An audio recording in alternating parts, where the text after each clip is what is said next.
जय श्री कृष्ण। प्रिय दर्शकों, भगवान श्याम सुंदर की नित्य लीला में सेवाधिकार पाने वाले महात्मा भक्त इस समय प्राय बहुत ही कम हैं, तथापि ऐसा होना असंभव नहीं है। प्रिय भाई बहनों, 3 प्रकार के प्रेमी भक्त होते हैं: नित्य सिद्ध, कृपा सिद्ध और साधन सिद्ध। नित्य सिद्ध वे हैं जो श्री कृष्ण के नित्य परिकर हैं और श्री कृष्ण स्वयं लीला के लिए जहाँ विराजते हैं वहीं वे उनके साथ रहते हैं। कृपा सिद्ध वे हैं जो श्री भगवान की अहेतुकी कृपा से प्रेमियों का संग प्राप्त करके अंत में उन्हें पा लेते हैं। और साधन सिद्ध वे हैं जो भगवान की कृपा प्राप्त करने के लिए भगवान की रुचि के अनुसार भगवत प्रीत्यर्थ प्रेम साधना करते हैं। ऐसे साधकों में जो प्रेम के उच्च स्तर पर होते हैं, किसी सखी या मंजरी को गुरु रूप में वर्ण करके उनके अनुगत रहते हैं।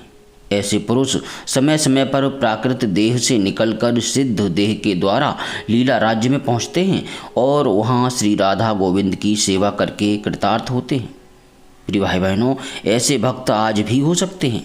कहा जाता है कि महात्मा श्रीनिवास आचार्य इस स्थिति पर पहुंचे हुए भक्त थे।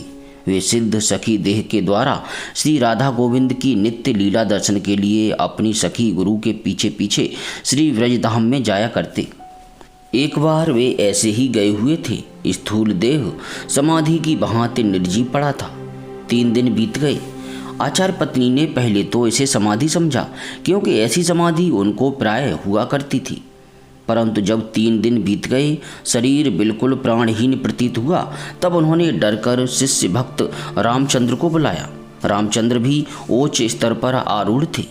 उन्होंने पता लगाया और गुरु पत्नी को धीरज देकर गुरु की खोज के लिए सिद्ध देह में गमन किया। उनका भी स्थूल देह वहां पड़ा रहा। सिद्ध देह में जाकर रामचंद्र ने देखा श्री यमुना जी में क्रीड़ा करते करते श्री राधिका जी का एक कर्ण कुंडल कहीं जल में पड़ गया है। श्री कृष्ण सखियों के साथ उसे खोज रहे हैं, परंतु मिल नहीं रहा है। रामचंद्र ने देखा सिद्ध देहधारी गुरुदेव श्री निवास जी भी सखियों के यूथ में शामिल हैं। तब रामचंद्र भी गुरु की सेवा में लगे। खोजते खोजते कुछ देर के बाद रामचंद्र को श्री जी का कुंडल एक कमल पत्र के नीचे पंख में पड़ा मिला। उन्होंने लाकर गुरुदेव को दिया। उन्होंने अपनी गुरु रूपा सखी को दिया। सखी ने यूथेश्वरी को अर्पण किया और यूथेश्वरी ने जाकर श्री जी की आज्ञा से उनके कान में पहना दिया। सबको बड़ा आनंद हुआ। श्री जी ने खोजने वाली सखी का पता लगाकर परम प्रसन्नता से उसे चर्वित तांबूल दिया। बस इधर श्री निवास जी तथा रामचंद्र जी की समाधि टूटी। रामचंद्र के हाथ में श्री जी का चबाया हुआ पान देखकर दोनों को बड़ी प्रसन्नता हुई थी।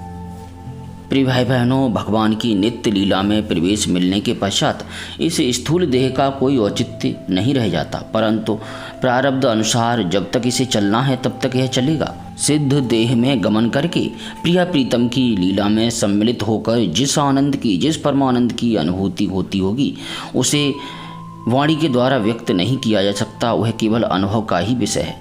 जिन सिद्ध महात्माओं को, जिन सिद्ध महापुरुषों को उस स्थिति में जाने का अधिकार प्राप्त हुआ है, वे ही अपने शब्दों के द्वारा थोड़ा बहुत हमें अनुभव करा सकते हैं। प्रिय भाई बहनों, आशा करते हैं कि हमें भी इस तरह की अनुभूतियाँ प्राप्त हों। अब प्रेम से बोलिए, हरे कृष्ण कृष्ण कृष्ण हरे हरे, हरे राम राम राम हरे हरे।